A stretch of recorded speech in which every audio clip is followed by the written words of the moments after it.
ဒီစက်ကြဝဠာကဘယ်လို့မှငင်းဆန်လို့မရတဲ့ manifest လုပ်နေဆရာခင်းတို့အခုပေါ့နော်ဒီနေ့အချိန်ထိ manifestation နီလန်ပေါင်း28မျိုးရှိတယ်အဲ့28မျိုးကအဲ့ထက်လည်းပိုပြီးတော့ရှိနိုင်တယ်ဒီ28မျိုးဆိုတာကဒီဆရာခင်းရဲ့လေ့လာသင်ယူတဲ့ခရီးစဉ်နဲ့ဆရာခင်းတို့ဒီ3နှစ်နဲ့10လတာကာလအလုံးလုံးတဲ့တက်တန်းကာလကနေတွေ့ရှိခဲ့တာကိုပဲပြောပြတာဒီနီလန်ပေါင်း28မျိုးထဲကနေပြီးတော့မှအချိန်တိုင်းနေရာတိုင်းအမြဲတမ်းဒီနီလန်ကိုသုံးလိုက်တိုင်း manifestation တွေ 99.99% success rate ရတဲ့ဟာအဲ့ဒါအခုဆရာခန့်တို့တေချာလာပြီးတော့မှသင်ပေးမယ်အရင်ဆုံးပြောချင်တာကတော့ဆရာခန့်တို့ပေါ့နော်ဒီဆရာခန့်တို့ရဲ့အလုပ် the intuitive method ဆိုတာကိုလုပ်လာတာ3နှစ်နဲ့10လရှိသွားပြီမြန်မာ client တွေရောနိုင်ငံခြားသားနိုင်ငံခြားသူ client တွေနဲ့ရောဒီတက်တန်းကာလတစ်ချောင်းမှာအလုပ်လုပ်လာတာဆိုတော့ဒီအလုပ်တက်တန်းအတွင်းမှာပေါ့နော်one on one client session မှာ1100ကျော်ဆရာခန့်တို့လုပ်ခဲ့ပြီးသွားပြီအဲ့ဒီရဲ့အတွေ့အကြုံကတက်တက်ကိုပဲဒီမှာလာသင်ပေးမှာလုံးဝpractical ဖြစ်တယ်လုံးဝလက်တွေ့ apply လုပ်လို့ရမယ်ဒီနည်းလမ်းကိုဘာလို့ခေါ်လဲဆိုဆရာခန့်တို့ HER happy end result လို့ခေါ်တယ်မြန်မာလိုခေါ်မယ်ဆိုလို့ရှိရင်တော့ကိုလိုချင်တဲ့နောက်ဆုံးရလဒ်လို့ခေါ်တယ်ဆိုတော့လေဒီနည်းလမ်းကိုဆရာခန့်တို့ပထမဆုံးပြောချင်တာကmanifestation ဆိုတာကိုမြန်မာလိုမျိုးကြပြဖွဲ့ပြီးပြောမယ်ဆိုရင်ဖန်တီးမှုဖြစ်စဉ်လို့ပြောမယ်ဖန်တီးမှုဖြစ်စဉ်အကယ်၍ဆရာခင်းတို့တွေကပေါ့နော်ဟိုနတ်တွေလိုမျိုးတကိုးရှိမယ်နော်ဟိုအရန်ကိုကြော်လွန်သွားတဲ့တိတ်တိတွေမဟိတ်တိတွေအဲ့လိုစိတ်ဆွမ်းအားတွေရှိမယ်ဆိုရင်တော့စိတ်တစ်မျိုးတည်းနဲ့ဖန်တီးလို့ရတယ်ကိုလိုချင်တာကတွေးလိုက်တာနဲ့ချက်ချင်းပေါ်လာတာတို့ဟိုကိုဖြစ်ချင်တာကိုအကောင့်ထဲပေါ်ချင်တာတွေကိုစိတ်ကနေစန္ဒပြုတ်လိုက်တာအာယုံပြုတ်လိုက်တာနဲ့ဒီလက်တွေပေါ်မှာဘွားဆိုပြီးပေါ်လာတာမျိုးပေါ့အမေဆရာခင်းတို့တွေဒီတာမန်လူသားလေး just natural human being ဆိုတော့တာမန်လူသားတွေအနေနဲ့ကြတော့ဖန်တီးမှုဖြစ်စဉ်ကစိတ်ပိုင်းဆိုင်ရာရောရုပ်ပိုင်းဆိုင်ရာရောနှစ်ခုပူးပေါင်းပြီးတော့မှလုပ်ရတဲ့အလုပ်မျိုးအဲ့တော့ကိုဆရာခင်းတို့အခုသင်ပေးမဲ့ဒီ HER happy end result ဆိုတဲ့ဒီနီလန်က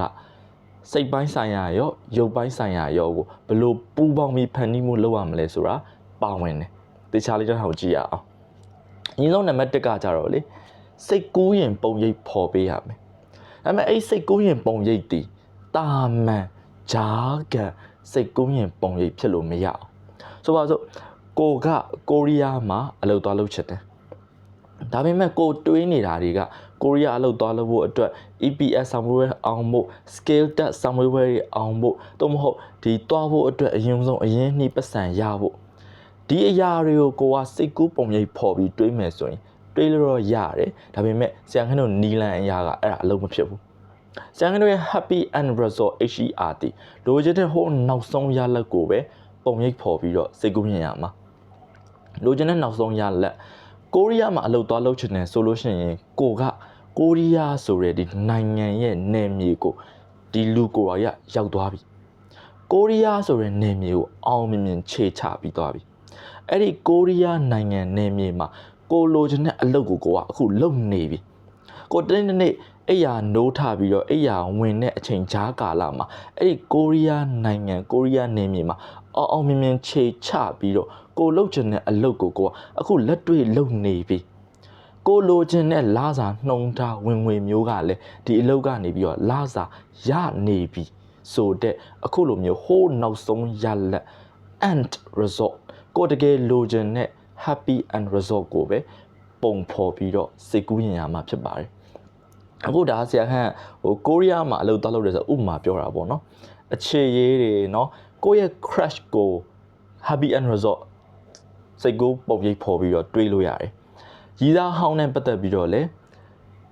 ဒီ happy end result ကိုပဲစိတ်ကူးပုံရိပ်ဖော်ပြီးတွေးလို့ရတယ်သို့မဟုတ်ကိုချစ်သူ relationship ရှိပြီးသားအိမ်တောင်ရှိပြီးသားဂျားထဲမှာပေါ့နော်ဟိုတယောက်နားလဲမှုတွေလည်းအဆင်မပြေဖြစ်ပြီးတော့ဆက်ဆံရေးတွေကွဲပြဲနေတယ်ဆိုရင်လည်းအဲ့နေရာမှာကိုယ့်ရဲ့ချစ်သူရည်စားကိုယ့်ရဲ့အိမ်တောင်ဘက်နဲ့ပြန်ပြီးတော့ပျော်ပျော်ရွှင်ရွှင်ပေါင်းဖက်နိုင်မှုအတွက်ဒီ happy end result တွေးလို့ရတယ်ပုံရိပ်ဖော်လို့ရတယ်အဲ့လိုပဲငွေကြေးပိုင်းပတ်စံပိုင်းဝင်ငွေပိုင်းစီးပွားရေးလုပ်ငန်းပိုင်းဘဝရဲ့ကဏ္ဍပေါင်းစုံမှာဒီ happy end result ဆိုတာကိုကတွားပြီးပုံရိပ်ဖော်ပြီးတော့စိတ်ကူးရင်လို့ရတယ်ဒါပေမဲ့အရေးကြီးတာတစ်ချက်ပဲ ကိုပုံရိပ်ဖော်ပြီးတော့စိတ်ကူးရင်မဲ့အရာကကိုတကယ်လိုချင်တဲ့နောက်ဆုံးရလက်တကယ်ကို end result ဖြစ်နေဖို့လိုအပ်တယ်ဒါအောင်ဆရာဟင်းတို့ပေါ့နော်အမြဲတမ်းသတိပေးလေးရှိရဆရာဟင်း1 on 1 client တွေ VIP client တွေဆိုလို့ရှိရင်ငွေလိုချင်တယ်ဆိုပါစို့နော်ငွေလိုချင်တယ်ဆိုလို့ရှိရင်ဆိုပါစို့ကိုကအခု300လိုချင်တယ်ဒါပေမဲ့အဲ့300လိုချင်တာ happy end result မဟုတ်အဲ့300ရပြီးရင်အဲ့300နဲ့ကိုလှုပ်ချင်တာတွေကမှတကယ် happy end result အဲ့တော့ဆရာဟင်းတို့ client တွေဆိုရင်အမြဲတမ်းသင်ပေးတယ်ပေါ့နော်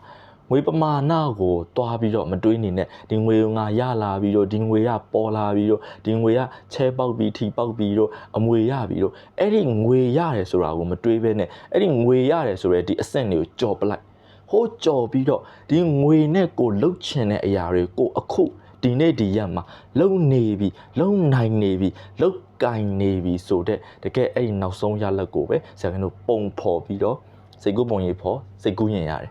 ဒါပထမအဆင့်ပါဒုတိယအဆင့်ကကြတော့လေ feeling is secret လို့ပြောကြတယ် feeling is the key လို့လည်းပြောကြတယ်ဆိုတော့ပထမအဆင့်မှာကိုစိတ်ကူးပုံရိပ်ဖော်လိုက်တဲ့ပုံရိပ်ဖော်ပြီးစိတ်ကူးရင်လိုက်တဲ့အဲ့ဒီပုံရိပ်တွေပေါ့နော်အဲ့ဒါတွေကိုလေဒုတိယအဆင့်ကိုယ့်ရဲ့ဒီနှလုံးသားကိုယ့်ရဲ့ဒီရင်ဘတ်ကြီးတွေကခံစားပေးဖို့လိုအပ်တယ်ခံစားပေးဖို့လိုအပ်တယ်ဆိုတာဘာလို့ဆိုလိုပါလဲဆိုတော့လူအများစုဆရာရဲ့ client အများစုဆိုရင်တွေးတော့တွေးတယ်ပုံရိပ်တွေဖော်လိုက်တယ်ဖော်တယ်အဲ့ပုံရိပ်တွေရဲ့နောက်ကိုခံစားချက်မလိုက်ဘူးခံစားချက်မပါဘူးဘာနဲ့တူလဲဆိုတော့ပေါ့နော်ကိုယ့်ရဲ့ချစ်သူကြီးစားကိုအိမ်နောက်ဘက်ကိုလေဟောချစ်တယ်လို့တော့ပြောနေတယ်အဲ့မဲ့အဲ့ပြောတဲ့အနောက်ကနေ feeling မပါနေဘူးအဲ့ဟာနဲ့အလားတူအတူတူပဲပထမအဆင့်ဒီ happy end result ဆိုရဲနောက်ဆုံးရလက်ပုံရိပ်တွေပုံရိပ်ဖော်တယ်တွေးတယ်ဒါပေမဲ့ခံစားချက်မလိုက်ဘူးဆိုလို့ရှိရင်လေဒီနီလန်ကအောင်မြင်မှု success rate မမြင့်သေးဘူးအဲ့တော့ဒုတိယအဆင့်ရလေကောင်းကောင်းခံစားပေးရမယ်ခံစားပေးရမယ်အဲ့တော့ဆရာခဏဘယ်လိုလမ်းညွှန်လဲဆိုတော့လေဒီ happy end result ကိုလုပ်မယ်ဆိုရင်အနည်းဆုံး9မိနစ်ကနေ10မိနစ်လောက်ထိအချိန်ယူအဲ့လိုအချိန်လေးကောင်းကောင်းယူပြီးတော့9မိနစ်ကနေ10မိနစ်လောက်ထိအချိန်ယူပြီးတော့ပုံရိပ်ဖော်စိတ်ကူးရင်မှစိတ်နှလုံးသားလိုက်ပြီးခံစားမဲ့အချိန်ကောင်းရမှာဆိုတော့နံပါတ်1အဆင့် happy end result ကိုလိုချင်တဲ့နောက်ဆုံးရလဒ်ကိုပုံရိပ်ဖော်ပြီးတော့စိတ်ကူးရင်ရမယ်နံပါတ်2ကိုယ့်ရဲ့စိတ်နှလုံးသားကနေလိုက်ပြီးတော့ခံစားရမယ်ခံစားချက်ပါရမယ်နောက်ဆုံးအဆင့်နံပါတ်3ကကြာတော့ဒီနံပါတ်3ကိုဆရာခန့်တို့ပေါ့နော်အရင်တော့ကဒီ public မှာတခါမှမသင်ပေးခဲ့ဘူးသေးဘူးအခုဒီမှာတော့တခါတည်းသင်ပေးလိုက်မယ်အဲ့နံပါတ်3ကလေမေးခွန်းလေးတစ်ခုကိုမေးကိုအဲ့မေးခွန်းလေးအင်္ဂလိပ်လိုဆိုလို့ရှိရင်တော့ what would it take လို့ခေါ်တယ်မြန်မာလိုဆိုလို့ရှိရင်ငါဘာလုပ်ရမလဲဘာနီးလန်းတွေရှိလဲအဲ့မေးခွန်းလေးကိုမေးဥပမာဖြစ်ပေါ့နော်ကိုကစောကကိုရီးယားတောက်ပြီးအလုပ်လုပ်တယ်ဆိုရင်ဥပမာကိုပဲပြန်ခေါ်လိုက်မယ်နံပါတ်1အဆင့်ကိုကကိုရီးယားဆိုရင်နိုင်ငံနယ်မြေအောင်မြင်ခြေချပြီးသွားပြီအဲ့နိုင်ငံနယ်မြေမှာကိုအောင်မြင်ရက်တည်နေပြီကိုရဲ့ဒီခန္ဓာကိုယ်ကြီးကိုလူကောင်ကြီးကဒီကိုရီးယားနိုင်ငံနယ်မြေတွေကိုအောင်မြင်ရောက်သွားပြီရောက်နေပြီကိုလှုပ်ချင်တဲ့အလုပ်ကိုကတနေ့လုပ်နေရပြီလုပ်ကိုင်နေရပြီနောက်ဆုံးမှာလာစားလဲကိုလိုချင်တဲ့လာစားရနေပြီဆိုတာတွေကိုကိုကပုံရိပ်ဖော်တယ်ပြီးလို့ရှိရင်ခံစားရတယ်အဲ့လိုမျိုး9မိနစ်ကနေ10မိနစ်လောက်လုပ်ပြီးသွားပြီဆိုလို့ရှိရင်တတိယအဆင့်ကကြတော့လေဆရာကတင်ပေးတဲ့မိကွန်းလေးကိုမေးငါရဲ့စိတ်ကူးပုံရိပ်အတိုင်းကိုရီးယားနိုင်ငံနယ်မြေမှာပျော်ရွှင်အောင်မြင်အလုပ်လုပ်ပြီးငွေရှာနိုင်ဖို့အတွက်ငါဘာလုပ်ရမလဲဘယ်လိုနည်းလမ်းတွေရှိလဲတော့မဟုတ်